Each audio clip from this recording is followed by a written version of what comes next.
So for those of you who don't know me, I'm Kristen, the matron of honor. Yay!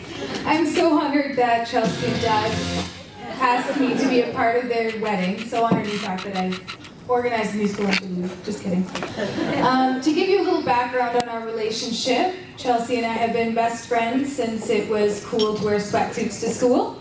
Yeah. We've been hanging out since Pokemon was the best game around. Still is. We've been together since the Macarena was the new way to groove. And throughout all this time, I would say that I've gotten to know Chelsea pretty well. So well, in fact, that I've put together a little how-to guide for living with a Chelsea. Yay! You may. Number 1. When being asked to evaluate a potential mate for one of her friends, a Chelsea will attempt to engage him in physical combat. For example, when Chelsea got back from Japan, one of the first things I did was tell her all about this guy I was interested in. I told her that I hadn't wanted to start dating anybody until she gave her approval. Later in the weekend, Chelsea met Greg for the first time. I use met in a fairly liberal sense. I introduced them and they shook hands like we do in polite society. But Chelsea had her own way of figuring out if he was a worthy choice for me to date. Without any warning, Chelsea looked at Greg, she wound up, and she punched him in the solar plexus. The only saving grace was that at that point in his young life, Greg still had a six-pack. Number 2. When required, a Chelsea can stealthily enter and exit American airspace virtually undetected. For example, while Chelsea was training to get her pilot's license, it was not my fault there was isolated showers. Nobody believes you. She had to fly 2 solo flights. Basically, all this means is that she plots a course, runs through it in detail with her flight instructor, and then carries it out. Chelsea, being a champion of directions, started off okay.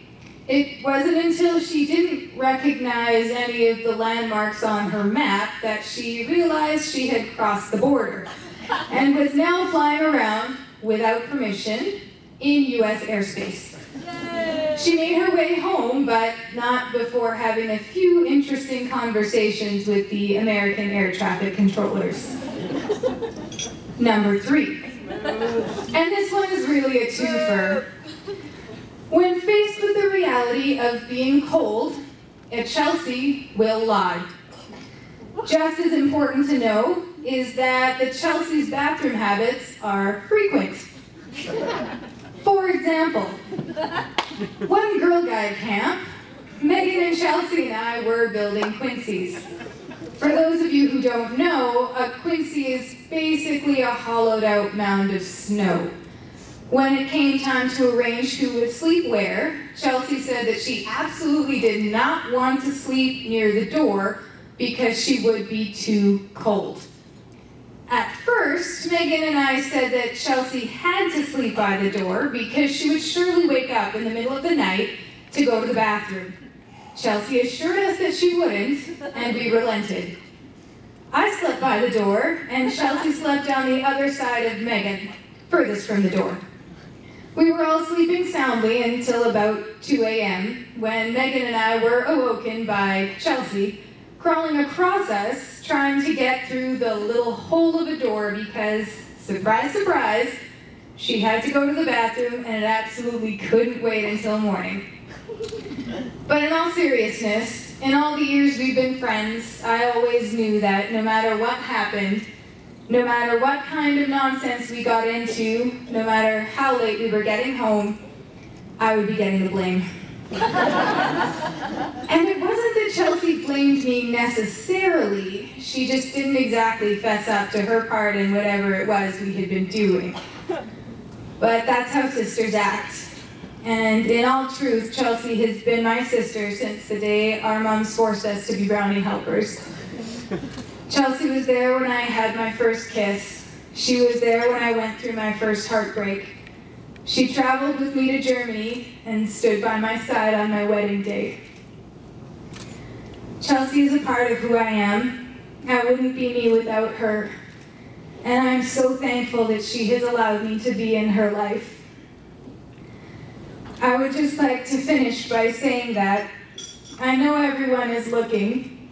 I know people think she's out there somewhere, but she isn't anymore.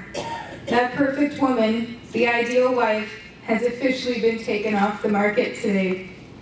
Take good care of her, Doug, and remember every day how lucky you are to have the love of Chelsea. I forgot my champagne. To the